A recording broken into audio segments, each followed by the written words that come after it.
Okay क्या start किया था हम लोगों ने? कॉन्स्टिट्यूशन स्टार्ट किया था। चलिए क्विकली रिवाइज कर लेते हैं। सबसे पहले हम लोगों ने देखा था कॉन्स्टिट्यूशन कब आया था। कॉन्स्टिट्यूशन 26 जनवरी 1990, 50 कि 47? 50 कंफर्म। अच्छा ठीक है। हमारे कॉन्स्टिट्यूशन के प्रियम्बल में कौन कौन से वर्ड्स लिखे हुए थे? Sovereign, socialist, secular, democratic and republic. What do we mean by the word sovereignty? Independence. Socialist मतलब for the society. Secular मतलब freedom of religion. Okay. Republic मतलब one person. Who is the one person? The head, president. And democratic मतलब right to choose. हमारे पास choose करने का अधिकार है, elect करने का अधिकार है। सबसे बड़ी चीज क्या elect करते हैं हम? गवर्नमेंट। ठीक है। फिर हम लोग ने बात करा था हमारे कॉन्स्टिट्यूशन के स्ट्रक्चर के बारे में। क्या डिस्कशन चल रहा था? किसके किसके बीच में कैसा स्ट्रक्चर है? फेडरल और यूनिटरी। एक फेमस केस हुआ था जिसमें ये कहा गया था हमारे कॉन्स्टिट्यूशन का स्ट्रक्चर फेडरल है। Keshavananda Bharati versus state of Kerala. उन्होंने कहा था हमारी कंट्री का जो स्ट्रक्चर है वो फेडरल है। फेडरलिज्म के क्या क्या फीचर्स थे? डुअल गवर्नमेंट, फिर डिस्ट्रीब्यूशन ऑफ पावर, फिर सुप्रीमेसी ऑफ द कॉन्स्टिट्यूशन, फिर independence judiciary and written constitution and rigid procedure for amendment of constitution. ये सारे फीचर हमारी कंट्री में है कि नहीं है? यस, ये सारे के सारे फीचर्स हमारी कंट्री में होते हैं। इसलिए कहा जाता है कि हमारा कॉन्स्टिट्यूशन बेसिकली क्या है? फेडरल। लेकिन क्या हम पूरी तरह से फेडरल हैं? क्या हमारे फेडरलिज्म के कुछ यूनिक फीचर्स भी हैं? ये हम लोगों ने लास्ट लेक्चर में पढ़ा था। क्या यूनिक फीचर्स थे? सबसे पहला क्या था?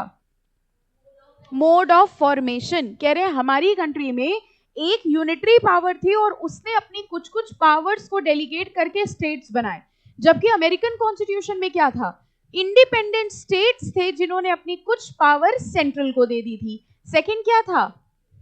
फॉर्मेशन ऑफ स्टेट्स या पोजीशन ऑफ द स्टेट्स। ठीक है। इसमें हम लोगों ने देखा था हमारी कंट्री में जो भी रेसिड्यूरी पावर्स हैं या ऐसी चीज जिसका डिसीजन ना यूनियन कर रहा है ना स्टेट कर रहा है, वो सारे मैटर्स किसको दे दिए गए हैं? यूनियन को। ठीक है, सेंट्रल को। थर्ड क्या था? सिटीजनशिप। हमारे यहाँ सिंगल सिटीजनशिप होती है कि डुअल सिटीजनशिप होती है? सिंगल। कह रहे हैं हमारी पूरी कंट्री में डुअल सिटीजनशिप नहीं होती, जबकि बाहर अमेरिकन कॉन्स्टिट्यूशन के हिसाब से उनकी दो सिटीजनशिप होती है, एक कंट्री की और एक स्टेट की।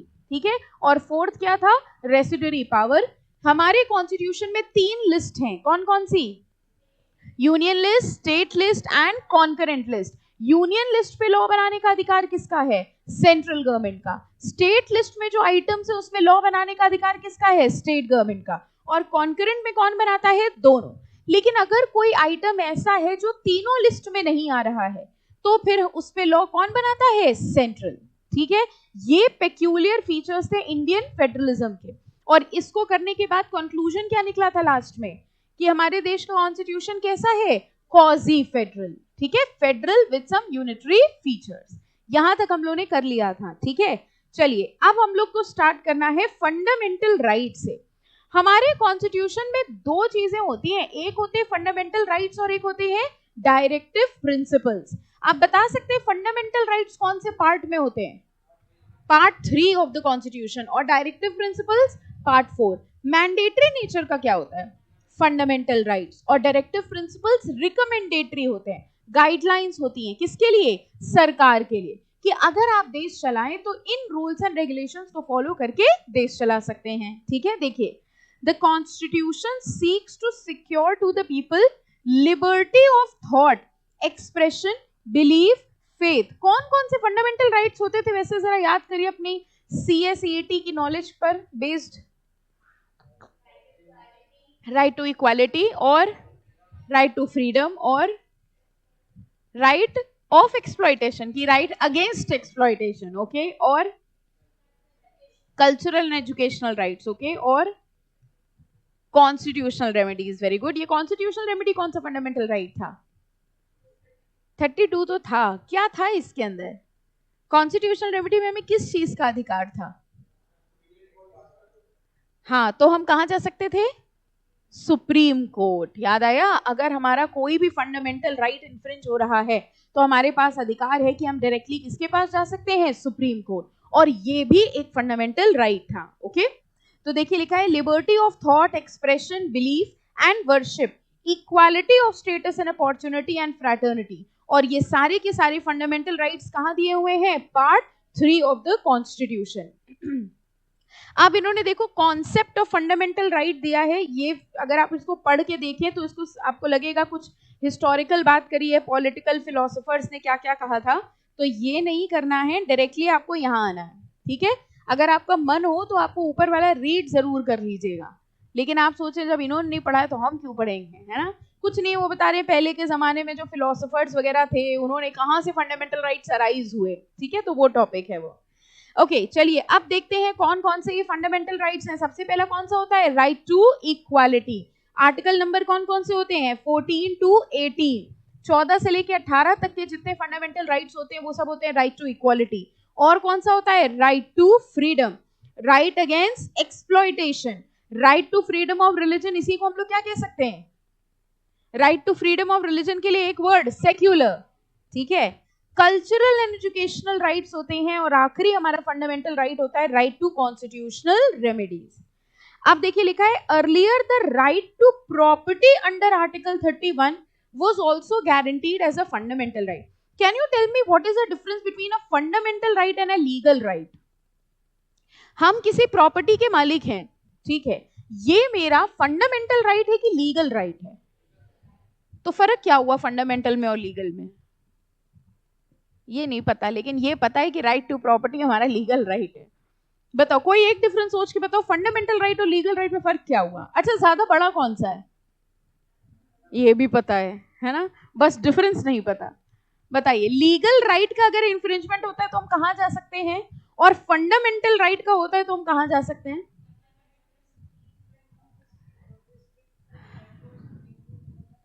ओके ओके, और एक डिफरेंस ये समझ में आया? अगर हमारे फंडामेंटल राइट का इंफ्रिंजमेंट होता है तो हम डायरेक्टली किसके पास जा सकते हैं? सुप्रीम कोर्ट के पास। लेकिन अगर हमारा लीगल राइट इंफ्रिंज होता है तो हमें नॉर्मल कोर्ट्स की मशीनरी के थ्रू जाना पड़ेगा। यानी सबसे पहले डिस्ट्रिक्ट कोर्ट में जाएंगे, फिर उसके ऊपर वाले कोर्ट पे जाएंगे, फिर उसके ऊपर वाले कोर्ट्स पे जाएंगे। यानी अगर हमारा लीगल राइट इंफ्रिंज होता है तो हमको उसी कोर्ट के प्रोसीजर के थ्रू जाना पड़ेगा। लेकिन सिर्फ एक राइट ऐसा होता है, फंडामेंटल राइट, जो अगर इंफ्रिंज हो जाए तो हम डायरेक्टली कहां जा सकते हैं? Supreme court. एक और डिफरेंस बड़ा अच्छा आया है ऑनलाइन में, जो लीगल राइट्स होते हैं that arise because of contractual relationship. हम इस प्रॉपर्टी के मालिक हैं, कैसे बने होंगे बताइए? हम इस प्रॉपर्टी के ओनर कैसे बने होंगे? अग्रीमेंट हुआ होगा, जब हमने ये प्रॉपर्टी खरीदी होगी तो मेरा और उस पर्सन का एक अग्रीमेंट हुआ होगा, जिसको हम लोग लीगल लैंग्वेज में रजिस्ट्री कहते हैं। रजिस्ट्री सुना है आपने? कभी देखी है रजिस्ट्री? नहीं देखी? अच्छा, आपने अपने घर में कोई ऐसा पेपर देखा है जिसके ऊपर नोट लगा हुआ होता है? वही रजिस्ट्री होती है। कोई नहीं, आज घर जाना और घर वालों से कहना मैं रजिस्ट्री के पेपर देखने हैं, बस इतना बोलना, थोड़ा सीरियस होके, है ना, हमें रजिस्ट्री के पेपर देखने हैं, बस आप इतना बोलेंगे और वो घबरा जाएंगे, क्या बात हो गई। ठीक है, फिर उनको ये भी लगेगा लॉ भी पढ़ने जा रहा है बच्चा, रजिस्ट्री के पेपर भी मांग रहा है, कहीं तीसरे दिन बंटवारा ही ना मांग ले, है ना? तो ये सब मांगना है, कहना रजिस्ट्री के पेपर देखने, हमको जरा देखने हैं। देखना, कोई दिक्कत नहीं है। अभी हम लोग एक एक्ट भी पढ़ेंगे, रजिस्ट्रेशन एक्ट। रजिस्ट्री का मतलब होता है वो डॉक्यूमेंट जो आपके ओनरशिप के डॉक्यूमेंट है। आप उस बिल्डिंग के ओनर हैं, आप उस जगह के ओनर हैं, इस बात का प्रूफ है वो अग्रीमेंट।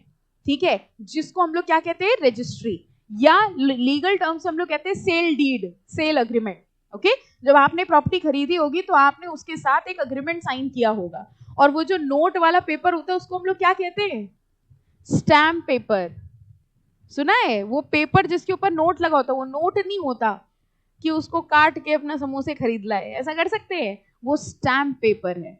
स्टैम्प पेपर का मतलब ये अगर आपने 10 रुपए का स्टैम्प पेपर खरीदा है, अच्छा एफिडेविट वगैरह देखिए, है ना, जैसे कॉलेज वॉलेज में कई बार एडमिशन लेते तो कहते हैं एफिडेविट बनवा के लाओ, तो कुछ नहीं, आपको जाना पड़ता है, वो एक 10 रुपए का स्टैम्प पेपर ऐसा खरीदते हैं, उसके ऊपर कुछ लिखते हैं, साइन करते हैं और वो लग जाता है।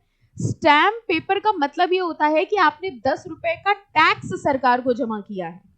जितने रुपए का आप स्टैम्प पेपर खरीद रहे हैं उतने रुपए का टैक्स सरकार के पास जमा होता है। उस पेपर को कहा जाता है स्टैम्प पेपर और उस टैक्स को कहा जाता है स्टैम्प ड्यूटी, और इसके ऊपर लगता है इंडियन स्टैम्प एक्ट जो आपके कोर्स में है। ठीक है, डिटेल में पढ़ेंगे सब कुछ, कुछ भी छोड़ेगा नहीं इंस्टीट्यूट। एग्जीक्यूटिव में आप हर तरीके के लॉ के बारे में पढ़ डालेंगे। ठीक है, तो वो जो रजिस्ट्री के पेपर है, उस रजिस्ट्री के पेपर के थ्रू, उस अग्रीमेंट के थ्रू आप इस प्रॉपर्टी के मालिक बने, इसलिए आपके पास इस प्रॉपर्टी का अधिकार है। ये अधिकार हो गया हमारा लीगल राइट। अब अगर कोई पर्सन क्लेम करता है कि ये प्रॉपर्टी मेरी है, तो बताओ आप कैसे प्रूव करोगे कि प्रॉपर्टी आपकी है? आप अपनी प्रॉपर्टी के मालिक हैं, आपके पास उसके पेपर्स हैं। मिस्टर एक्स आए और मिस्टर एक्स ने कहा तुम मालिक नहीं हो, उस बिल्डिंग के मालिक तो हम हैं। अब आप कैसे प्रूव करेंगे कि आप मालिक हैं? रजिस्ट्री के पेपर दिखा के कहेंगे भैया देखो प्रॉपर्टी पेपर, इसमें हमारा नाम लिखा है इसलिए मालिक हम हैं। यस और नो? यानी एक अग्रीमेंट था जिसके बेसिस पे आपका लीगल राइट है उस प्रॉपर्टी का। लेकिन एक बात बताइए, आपके पास फंडामेंटल राइट है, इसके लिए आपको और सरकार का कोई अग्रीमेंट साइन हुआ है?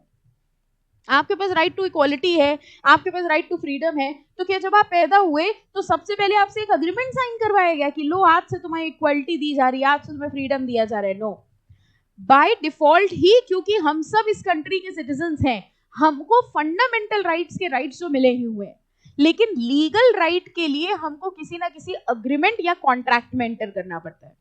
डिफरेंस समझ में आ गए? तो लीगल राइट और फंडामेंटल राइट में डिफरेंस यही है, फंडामेंटल राइट ज्यादा बड़े होते हैं। अगर फंडामेंटल राइट्स का इन्फ्रिंज हुआ तो हम डायरेक्टली कहां जा सकते हैं? Supreme court. लीगल राइट जो किसी कॉन्ट्रैक्ट की वजह से अराइज हो रहे होते हैं, अगर उनका इन्फ्रिंजमेंट हुआ है तो डेफिनेटली हम नॉर्मल कोर्ट्स में जाएंगे, नॉर्मल कोर्ट्स के प्रोसीजर के थ्रू जाएंगे। ओके, तो यहां लिखा है जो राइट टू प्रॉपर्टी है, ये पहले देखो क्या हुआ करता था, फंडामेंटल राइट हुआ करता था। जैसे अपना राइट टू इक्वालिटी है, राइट टू फ्रीडम है, वैसे ही राइट टू प्रॉपर्टी हुआ करता था। लेकिन फिर कह रहे हैं एक अमेंडमेंट आई, 44th कॉन्स्टिट्यूशनल अमेंडमेंट आई, और उस कॉन्स्टिट्यूशनल अमेंडमेंट ने राइट टू प्रॉपर्टी को फंडामेंटल राइट से हटा करके क्या बना दिया? लीगल राइट बना दिया। डिफरेंस समझ में आया? हमको सिर्फ ये 3 लाइन पढ़ के बताओ, क्या कॉन्स्टिट्यूशन को अमेंड करना पॉसिबल है? इसका मतलब कॉन्स्टिट्यूशन को अमेंड कर सकते हैं कि नहीं कर सकते? यस, यही तो हमारे फेडरलिज्म का फीचर था। फेडरलिज्म का एक फीचर था रिजिड प्रोसीजर फॉर अमेंडमेंट। इसका मतलब ऐसा नहीं है कि कॉन्स्टिट्यूशन में जो लिख गया वो लिख गया, कॉन्स्टिट्यूशन लिखने के बाद भी उसमें कई बार अमेंडमेंट्स आए। ये जो अमेंडमेंट आई है, जरा देखो कौन सा अमेंडमेंट है ये? 44th। इसका मतलब यहां तक 44 अमेंडमेंट, 44 अमेंडमेंट्स आ चुकी थी। ठीक है, और ऐसे बहुत सारी अमेंडमेंट्स हैं। अगर आपको याद हो CSET याद है कभी किया था, उसका जो सबसे लास्ट टॉपिक था वो अमेंडमेंट्स ही थे।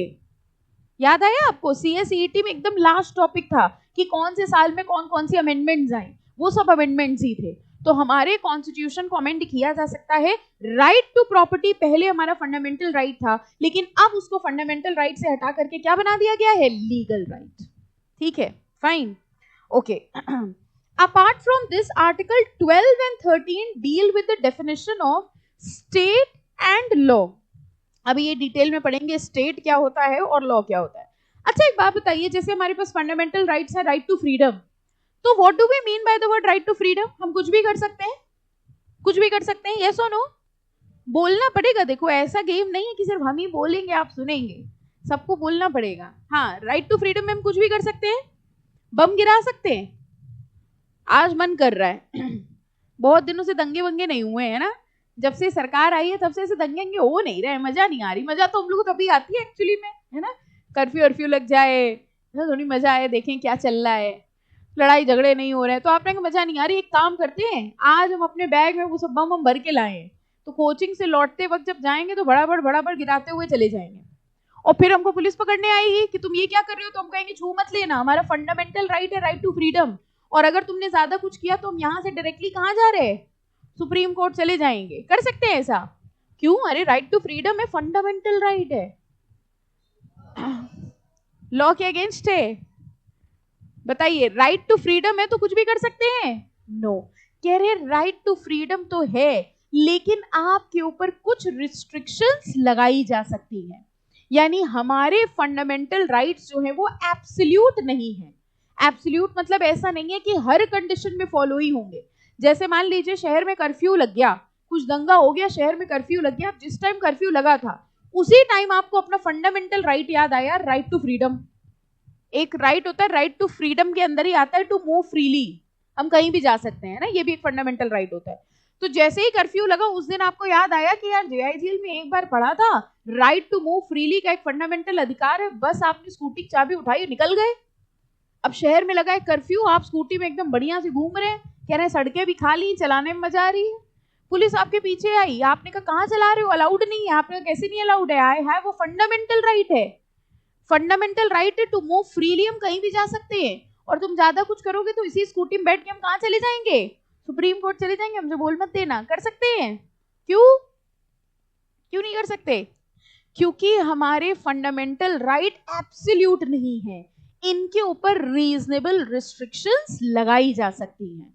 सोचो अगर रीजनेबल रिस्ट्रिक्शन ना लगाई होती और राइट टू फ्रीडम दे दिया होता तो हर इंसान अपनी मर्जी से कुछ भी कर ही रहा होता। ओके, तो देखो लिखा है, कह रहे हैं no fundamental right in India, अगली लाइन में लिखा है no fundamental right in India is absolute and reasonable restrictions can be imposed in the interest of state, किसकी भलाई के लिए, देश की भलाई के लिए, कह रहे रीजनेबल रिस्ट्रिक्शंस लगाई जा सकती हैं। अच्छा एक बात बताइए, मान लीजिए कर्फ्यू नहीं लगा है, नॉर्मल सिनेरियो है, लेकिन आपसे कह दिया गया कि कोई भी कहीं भी जा सकता है, तुम घर के बाहर नहीं निकलोगे, अब बताइए राइट टू फ्रीडम आप इन्फोर्स करा सकते हैं? क्यों आपसे कहते हैं तुम बाहर नहीं निकलोगे, जिसको जहां जाना है जा सकता है, you will be not allowed to move, ये राइट टू फ्रीडम के अगेंस्ट है। और अगर सेम एग्जाम्पल है, बस फर्क इतना है कि आप कैदी हैं, आपने खून किया और अभी आपको जेल में बंद किया गया है, जैसे ही आपको जेल में बंद किया पुलिस ने कहा तुम बाहर नहीं जाओगे, कोई भी कहीं जा सकता है, आपने कहा बस ये कैसे हो गया? पहली चीज तो ये हमारे राइट टू इक्वालिटी के खिलाफ है, बाकी लोग खुले घूम रहे हैं, हमने खून ही तो किया है, तो क्या हुआ, हमको जेल में बंद कर दिया। दूसरा हमारा राइट टू फ्रीडम है, सारे फंडामेंटल राइट हमको उसी दिन याद आ गए, है ना, हमको बाहर नहीं जाने दे रहे, अब रिस्ट्रिक्शन लगा सकते हैं, अब लगा सकते हैं, डिफरेंस समझ रहे हो? अगर रिस्ट्रिक्शन लगाना रीजनेबल है, कैदे के ऊपर रिस्ट्रिक्शन लगाई जा रही वैलिड है, कर्फ्यू के टाइम पे रिस्ट्रिक्शन लगाई जा रही वैलिड है, लेकिन अगर बिना किसी सिनेरियो के रिस्ट्रिक्शन लगाई जा रही है तो वो रिस्ट्रिक्शन वैलिड नहीं होगी, ठीक है, और हम सरकार को चैलेंज कर सकते हैं। तो देखिए, no fundamental right in India is absolute and reasonable restrictions can be imposed in the interest of state by valid legislation. जरा बताइए इस लाइन का मतलब क्या हुआ? Reasonable restrictions can be imposed in the interest of state. पहले बताओ इस लाइन का मतलब क्या हुआ? In the interest of state मतलब गवर्नमेंट या पूरी गवर्नमेंटल अथॉरिटीज, ठीक है। पूरे कॉन्स्टिट्यूशन में जहां पर भी वर्ड स्टेट आएगा, स्टेट का मतलब राज्य नहीं है, स्टेट का मतलब है गवर्नमेंटल अथॉरिटीज, ठीक है। बाय वैलिड लेजिस्लेशन, इस लाइन का मतलब बताओ। कह रहे रिस्ट्रिक्शन लगाई जा सकती है और ये रिस्ट्रिक्शन लगाई जाएंगी by a valid legislation. Now let me see, देखिए लॉ पढ़ रहे हैं हम लोग, सिर्फ हम नहीं, ठीक है, तो टाइम टू टाइम आपको भी इंटरप्रिटेशन करना है। आई ऑलवेज टेल यू, हम आपको जेआईजीएल नहीं पढ़ा रहे, हम आपको लॉ पढ़ना सिखाएंगे, ठीक है, ताकि एक बार आप लॉ पढ़ना सीख जाएंगे, फिर आगे जाके कोई भी लॉ आएगा आप अपने आप पढ़ लेंगे, ठीक है। आज तो आप कंपनीज एक्ट से पढ़ रहे हैं या जो भी एक्ट है वो सब आप आज पढ़ रहे हैं, क्या वो आगे चेंज नहीं हो सकते? कंपनीज एक्ट भी तो चेंज ही हुआ ना। पहले कौन सा कंपनीज एक्ट था? 1956। चलो सबके सहयोग से बन पाया 1956। तो पहले 1956 था, फिर उसके बाद 2013 एक्ट आ गया, ठीक है। तो 2013 एक्ट बच्चों को पढ़ना पड़ा होगा कि नहीं? आपको पता है जब ये 2013 एक्ट आया, उस टाइम का जो बैच था, प्रोफेशनल की बात बता रहे हैं आपको, सीएस प्रोफेशनल का जो बैच था, उनके साथ सिनेरियो ये हुआ कि उन्होंने एग्जाम के लिए पढ़ा 1956 एक्ट, ठीक है, और उसके बाद लागू हो गया कौन सा? 2013 एक्ट। अब उन्होंने अपनी पूरी पढ़ाई यानी सीएस फाउंडेशन, एग्जीक्यूटिव, प्रोफेशनल, पूरा कौन सा एक्ट पढ़ा जिंदगी भर? 1956 एक्ट। और जब वो सीएस बन गए वैसे ही उनके ऊपर लागू हो गया 2013 एक्ट। उसके बाद वो देने गए इंटरव्यू, बताओ इंटरव्यू में उनसे किससे क्वेश्चन पूछे गए होंगे? 2013 से। ये रियलिटी बात बता रहे हैं आपको उस समय की। अब बच्चों के फोन है, मैम इंटरव्यू में तो 2013 एक्ट पूछ रहे हैं, हम लोग तो 1956 पढ़ के आए, तो आप क्या करेंगे? इंटरव्यू से ही बोल देंगे नहीं हमारे कोर्स में तो था ही नहीं, यही करेंगे? नो, इसका मतलब आपको खुद से पढ़ना पड़ेगा और आंसर देना पड़ेगा। लॉ का मतलब ही, लॉ सबसे ज्यादा डायनामिक फील्ड है। जो आज लॉ है हो सकता है कल चेंज हो जाए। अब आज आप उसको पढ़ रहे हैं, कितने सालों तक लोगों ने वैट पढ़ा। आपको याद है पहले वैट हुआ करता था, वैल्यू नहीं पता? जीएसटी सुना है? जीएसटी सुना है? जीएसटी के पहले वैट था और सर्विस टैक्स था। सर्विस टैक्स सुना है? तो पहले सर्विस टैक्स था और वैट था। अब जितने भी लोग थे उन्होंने वैट और सर्विस टैक्स बहुत अच्छे से पढ़ डाला, उसमें एक्सपर्टाइज ले ली, खूब बढ़िया बढ़िया एक्सपीरियंस लेके बैठे थे। और उसके बाद सरकार ने अचानक से क्या कर दिया, वैट और सर्विस टैक्स को हटा दिया गया, एक नया चीज आ गई। क्या आ गया? जीएसटी। अब क्या हुआ, जो चार्टर्ड अकाउंटेंट और कंपनी सेक्रेटरी थे उस टाइम के, उन्होंने क्या कहा, ये बेईमानी होती है, हमें पढ़ाया तो आपने वैट और सर्विस टैक्स और आज लागू कर दिया जीएसटी, वो कौन पढ़ाएगा? अब तो कोचिंग वाले भी नहीं पढ़ाएंगे दोबारा। ये कर सकते हैं, क्या करना पड़ा होगा प्रोफेशनल्स को, खुद से पढ़ना पड़ा होगा। तो आप ये मेंटली प्रिपेयर रहें, लॉ एक एवर चेंजिंग फील्ड है। जो आज लॉ है हो सकता है कल अमेंड हो जाए, और अगर अमेंड होती रहेगी तो ये किसको खुद से पढ़नी पड़ेगी? आपको। इसके लिए आपको लॉ पढ़ने की कला आनी चाहिए, ठीक है? तो पूरा फोकस आपका इस पे नहीं होना चाहिए कि जो लिखा हम याद कर लेंगे और लिख आएंगे। You have to understand each and every word कि ये क्या लिखा है और कैसे लिखा है। जब एक बार आपको लॉ की लैंग्वेज समझ में आ जाएगी, ठीक है, तो आपको फिर सारे लॉ समझ में आने लग जाएंगे। तो अब मेरी इतनी पंचायत सुन के आप कन्विंस हुए कि इसका मतलब बता दें हमें? बस यही पूछ रहे थे, कन्विंस कर रहे थे। कह रहे हैं कि अगर फंडामेंटल राइट्स में रिस्ट्रिक्शंस लगाने तो लगा सकते हैं, और रिस्ट्रिक्शन लगाना होगा किसके थ्रू? बाय अ वैलिड लेजिस्लेशन, मतलब रीजन होना चाहिए, ओके? और वैलिड लेजिस्लेशन मतलब फंडामेंटल राइट पे रिस्ट्रिक्शन लगाने के लिए लॉ पास करना पड़ेगा। ये बात समझ में आई? By a valid legislation. What do we mean by the word legislation?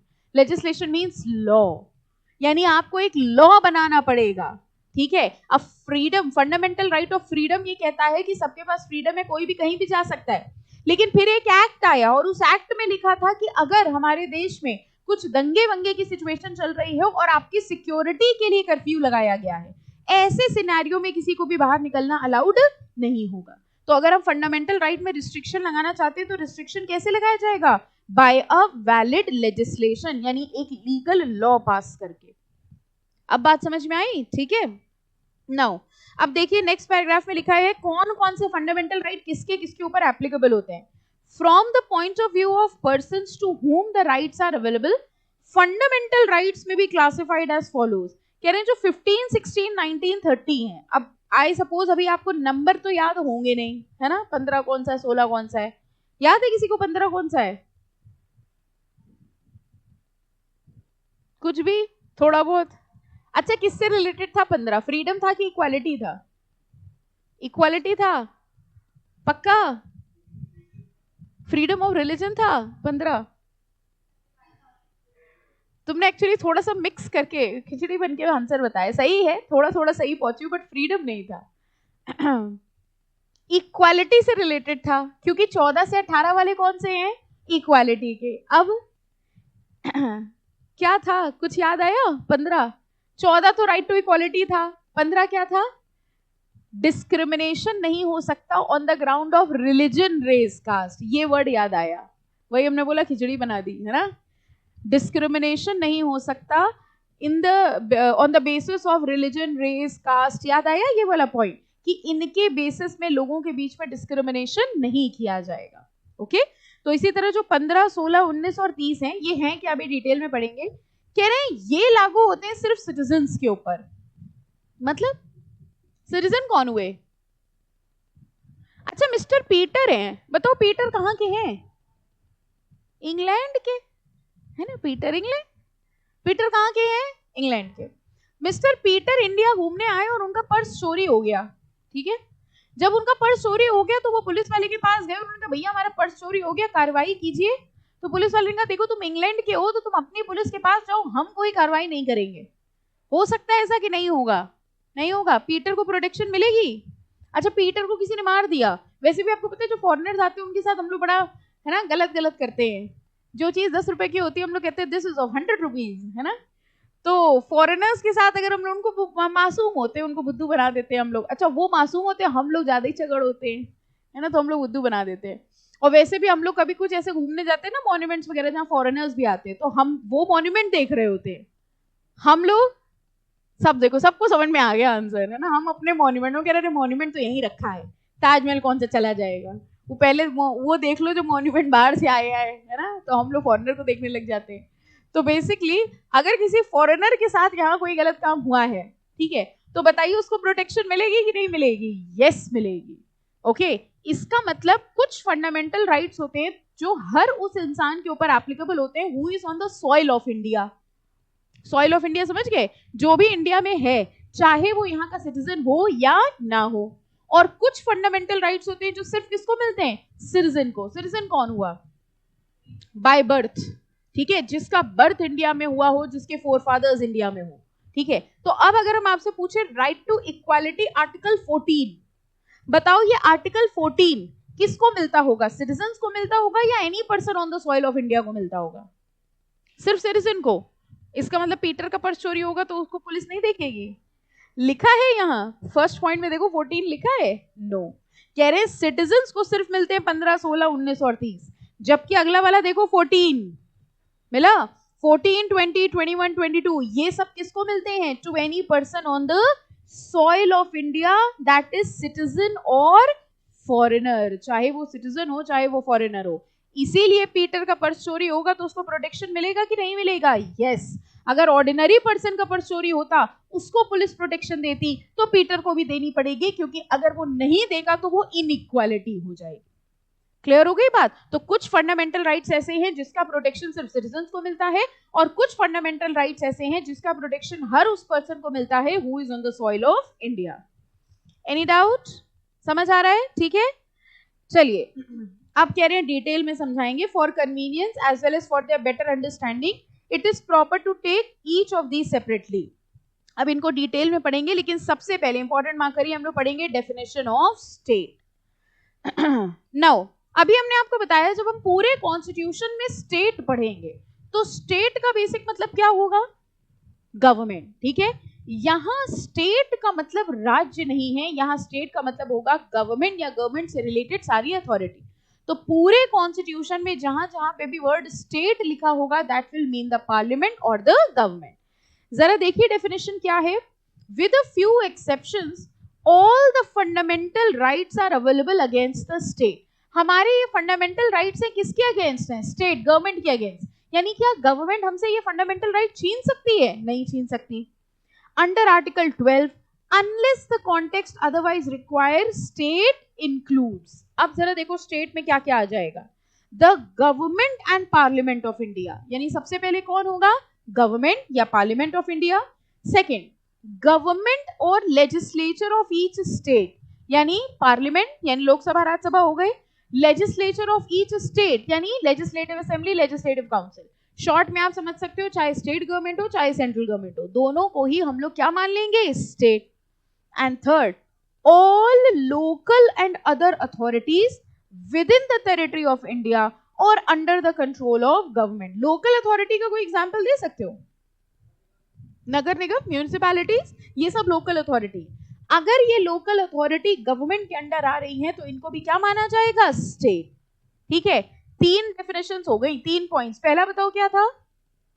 Government और parliament of the country. Second, government and legislature of each state. And third, all local authority which are under the government of India.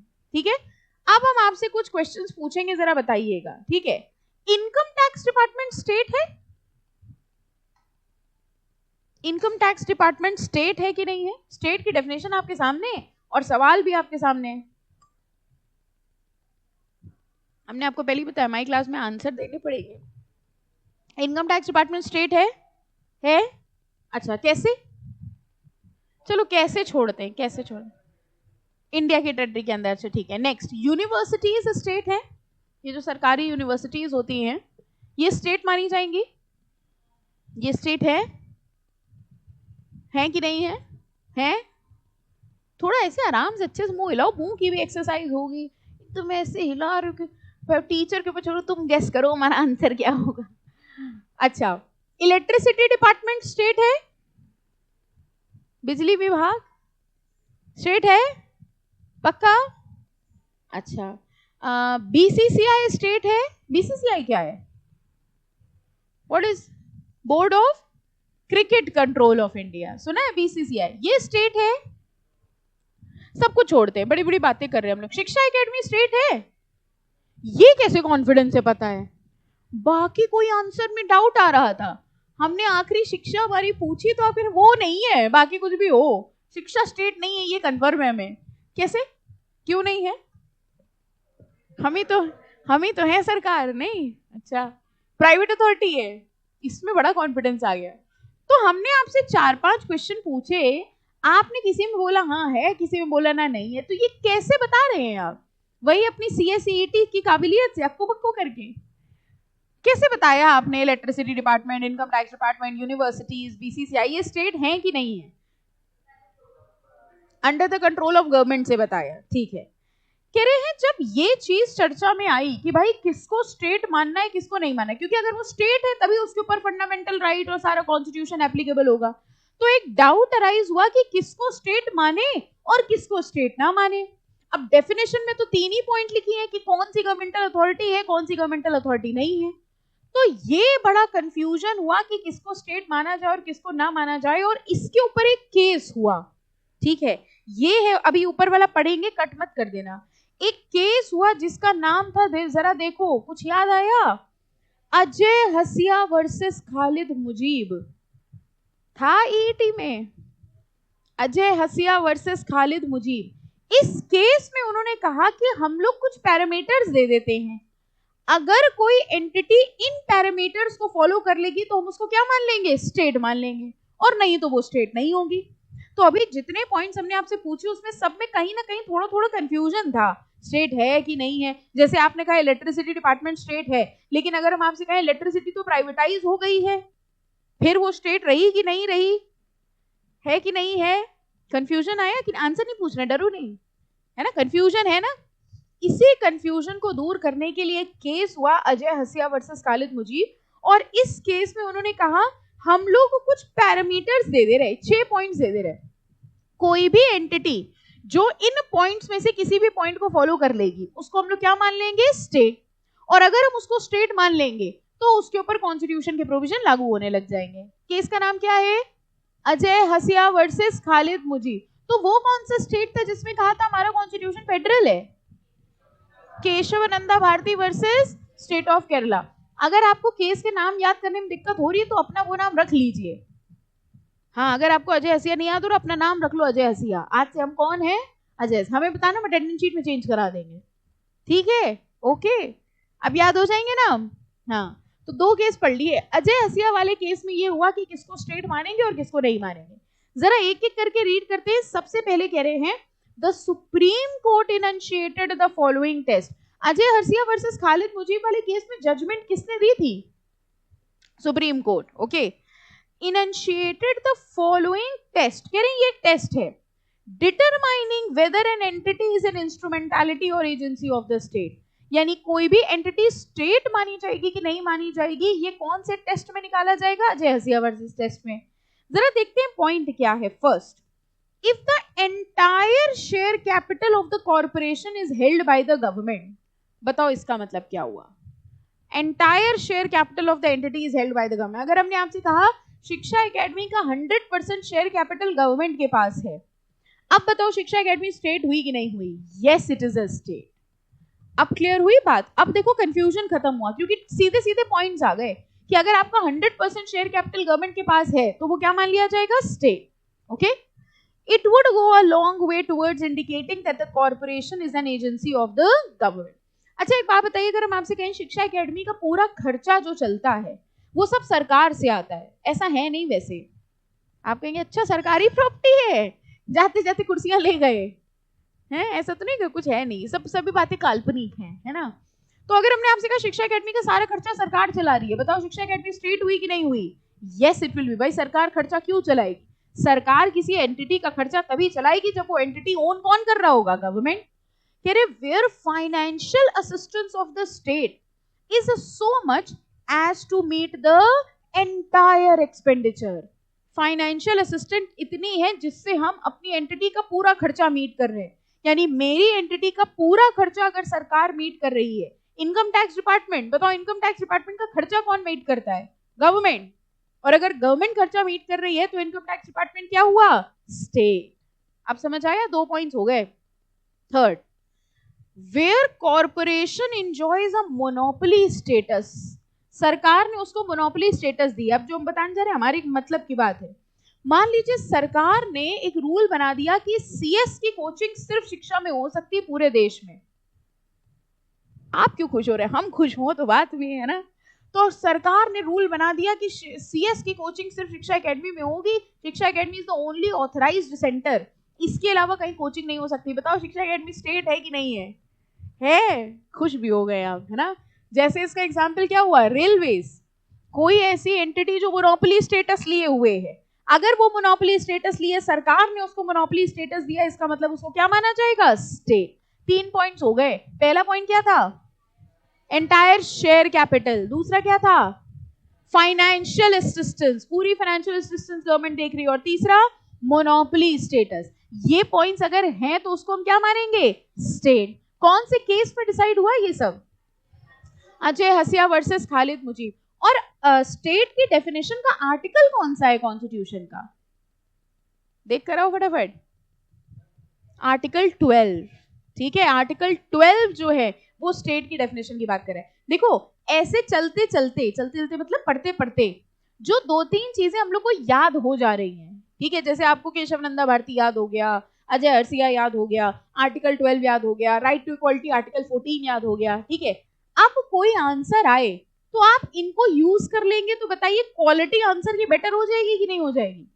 Yes और no? State की definition आई, या मान लो ऐसे ही कोई केस आ गया, income tax department will be considered as a state और नॉट, ठीक है। अब आपने आंसर शुरू किया एज पर आर्टिकल 12, ठीक है, स्टेट मींस, तो एग्जामिनर को पता है क्या लग रहा है कि तुम्हें सारे आर्टिकल्स आते हैं। आपका दिल जानता है कि आपको बस यही वाला आता था। क्या फर्क पड़ता है ना? क्या फर्क पड़ रहा है हमको सारे आते कि नहीं? तुमने जो पूछा वो मैं बाई चांस आता था। तो ऐसे चलते चलते जो थोड़ा बहुत, सारे आर्टिकल याद नहीं करने, पॉसिबल भी नहीं है, कहां तक याद करोगे? सारे सेक्शन क्या याद कर लोगे? पॉसिबल ही नहीं है, ठीक है। लेकिन चलते चलते थोड़े बहुत जो माइंड में बैठ जाएं, ओके, उनको कुछ ना कुछ करके आंसर में यूज कर लेना, ठीक है। तो अगर कोई नॉर्मल क्वेश्चन आया जिसमें कहीं ना कहीं स्टेट का मेंशन है, तो भले ही डायरेक्टली वो स्टेट ना पूछ रहे हो, बट आपको दिखाना है कि आपको आर्टिकल 12 आता है, तो कहीं से एक लाइन मेंशन कर देना, है ना। Article, as per article 12 state means this this this. इसका मतलब ये नहीं है कि क्वेश्चन कुछ और पूछा एकदम अलग और आपने नीचे नोट डाल दिया कि क्वेश्चन तो ये है लेकिन आर्टिकल 12 हमको याद है स्टेट का है। ऐसा करेंगे? आपको समझ में ये हमने क्या बोला? जो उन्होंने क्वेश्चन पूछा उसका आर्टिकल नहीं याद था आपको, लेकिन आपको आर्टिकल 12 दिखाना था, तो आपने आंसर लिख दिया और नीचे नोट लिख दिया कि कॉन्स्टिट्यूशन के हमें ये 2-3 आर्टिकल याद थे जो आपने हमसे नहीं पूछे। ऐसा करेंगे? नो। इंटेलिजेंटली ऐसा कुछ करेंगे कि हमारे आंसर में ये चीजें इंक्लूड हो जाए। ओके, समझ आ गया? ओके, 3 हो गए। Fourth, existence of deep and pervasive control. अगर हम आपसे कहें शिक्षा एकेडमी में पूरी की पूरी कंट्रोलिंग गवर्नमेंट की है, किस दिन छुट्टी होगी, किस दिन नहीं होगी, किस दिन एग्जाम होगा, कौन सी क्लास होगी, ये सब डिसाइड सरकार करती है, तो बताइए शिक्षा एकेडमी स्टेट है कि नहीं है? Yes, it is a state. कह रहे deep and pervasive control, pervasive मतलब इन ऑल डायरेक्शंस, सरकार का हर डायरेक्शन में कंट्रोल है, तो भी ये माना जाएगा कि वो कॉर्पोरेशन क्या है? स्टेट। 4 पॉइंट्स हो गए। Fifth, if the functions of the corporation are of public importance, कह रहे हैं उसका जो फंक्शन है वो पब्लिक नेचर का है। जैसे अभी हमने आपको एग्जांपल दिया इलेक्ट्रिसिटी डिपार्टमेंट। एक बात बताओ, इलेक्ट्रिसिटी डिपार्टमेंट कितनी भी प्राइवेटाइज क्यों ना हो जाए, ठीक है, जब बत्ती जाती है तो गाली किसे देते हो? सरकार को ना, है ना। ये कैसे हुआ? कुछ भी हो जाए वो काम किसका है? सरकार का, ठीक है।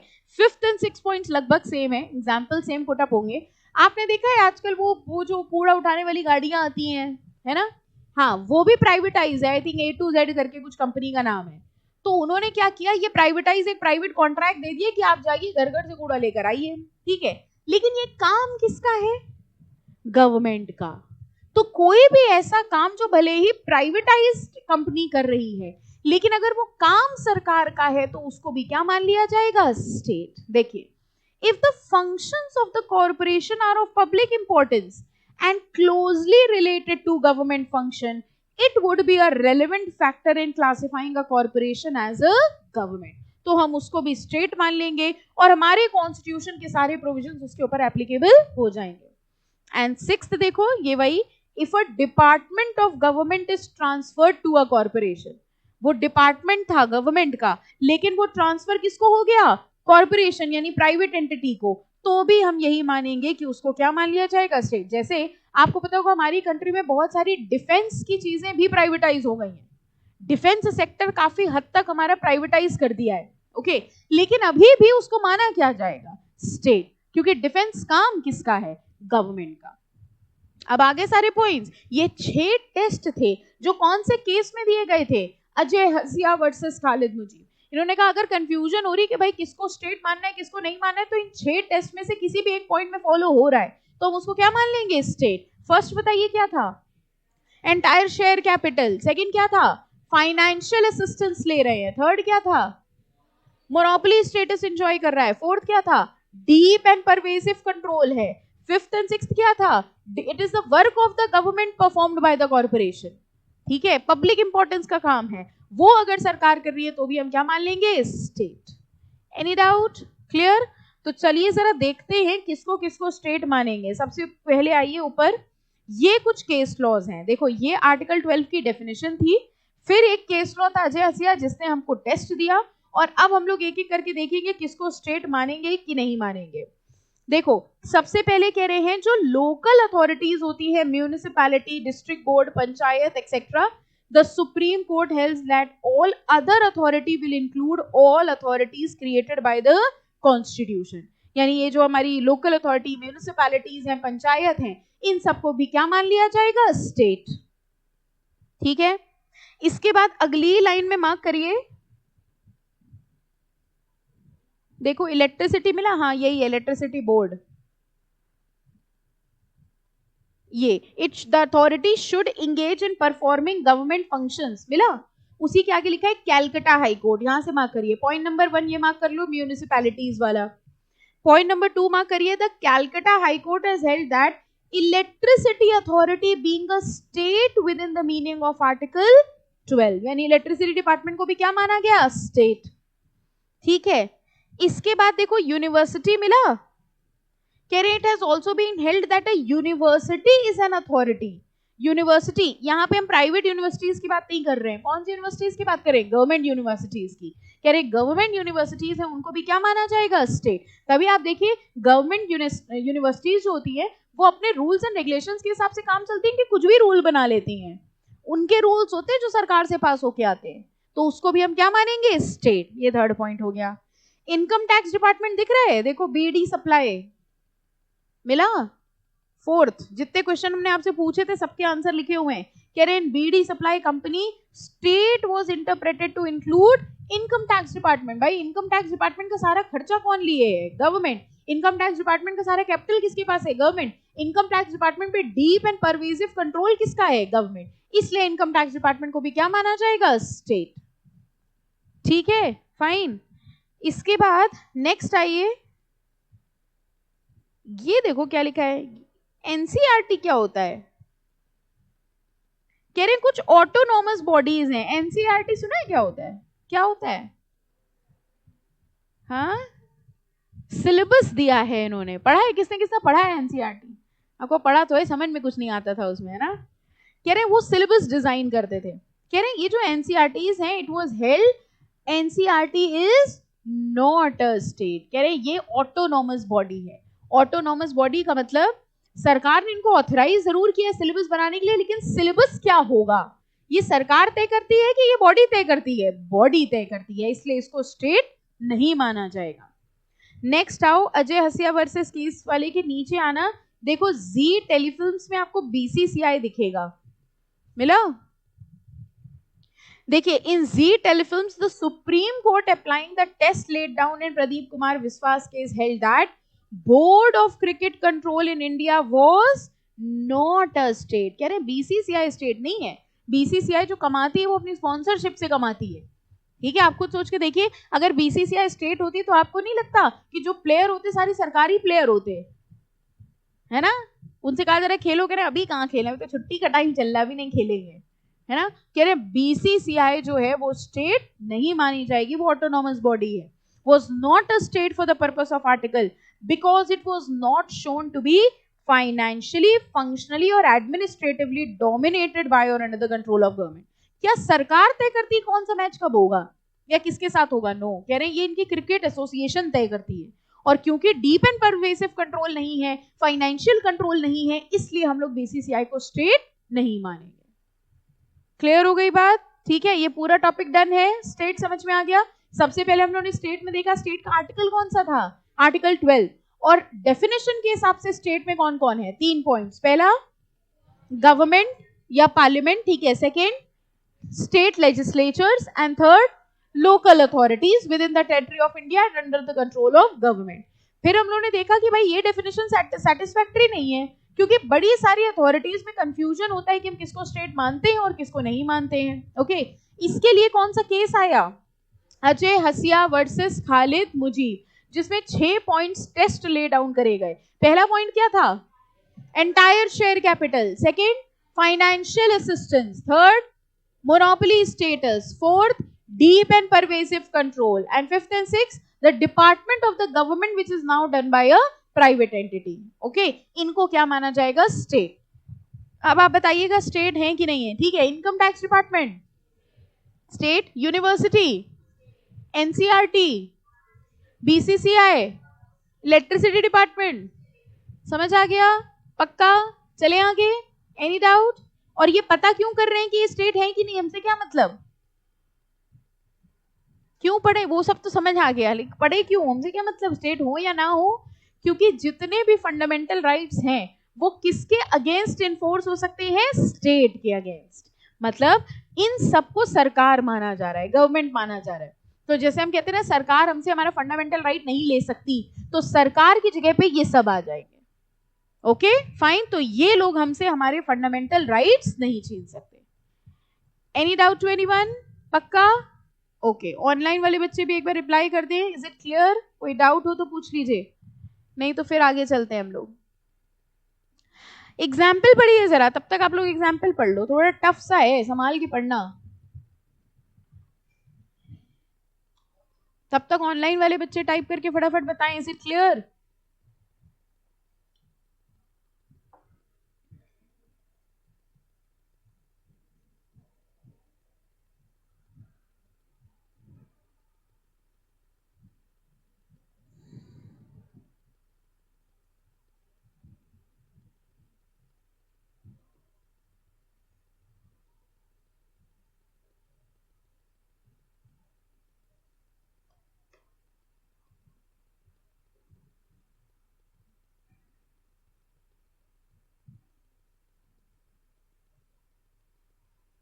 आया एग्जाम्पल समझ में?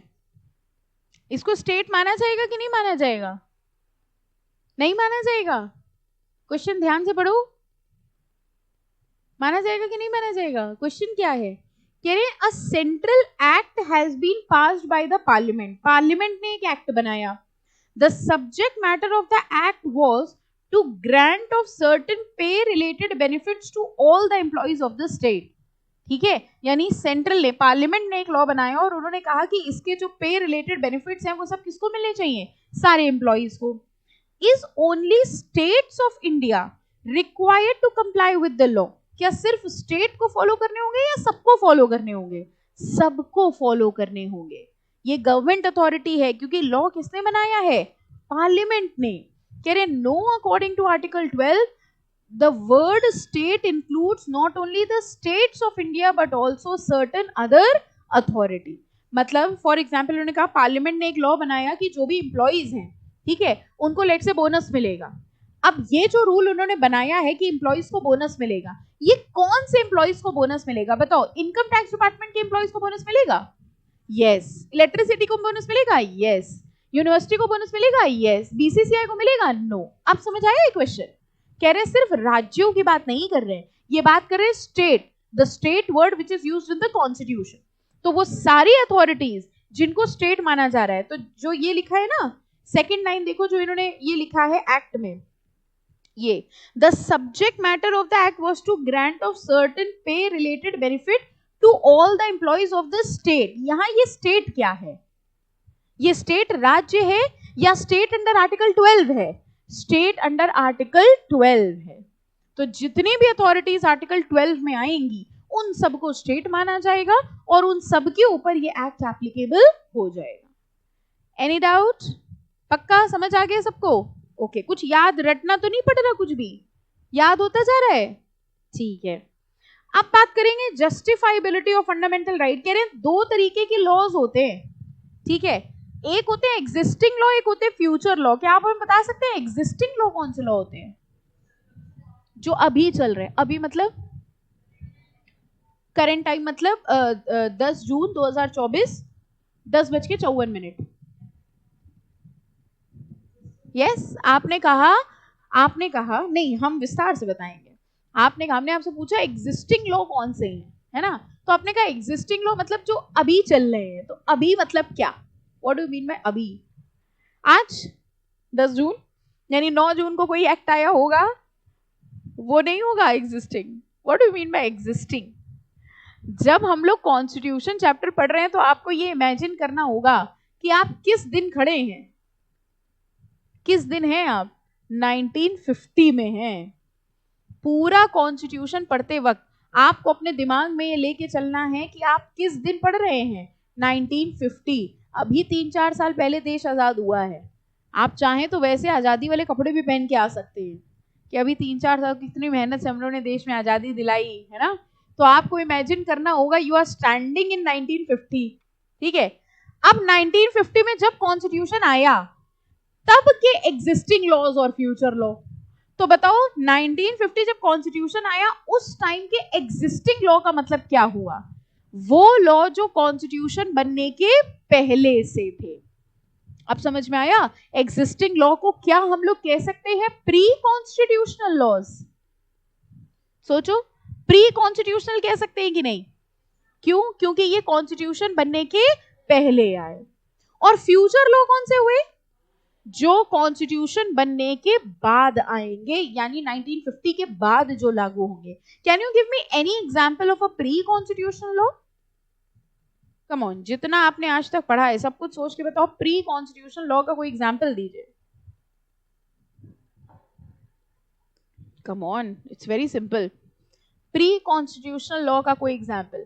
अच्छा, एक एग्जांपल हमें दो प्री कॉन्स्टिट्यूशनल एग्जिस्टिंग लॉ का, और एक एग्जांपल दे दो फ्यूचर लॉ का।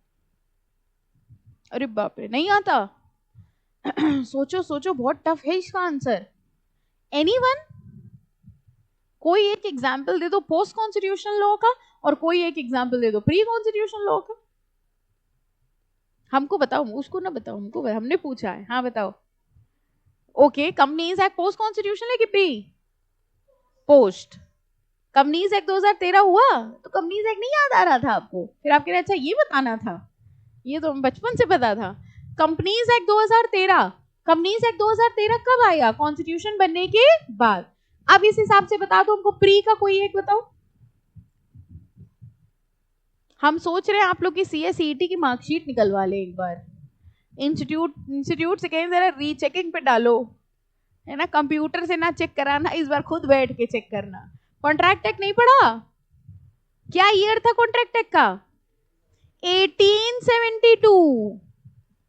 तो 1872 प्री हुआ कि पोस्ट हुआ? Pre constitutional law. समझ में आया?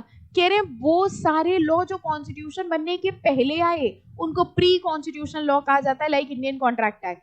इंडियन कॉन्ट्रैक्ट एक्ट कॉन्स्टिट्यूशन के पहले से चला आ रहा है, ठीक है? ऐसे ही सेल्स ऑफ गुड्स एक्ट है, ऐसे ही पार्टनरशिप एक्ट है, ये सब प्री कॉन्स्टिट्यूशनल लॉ है।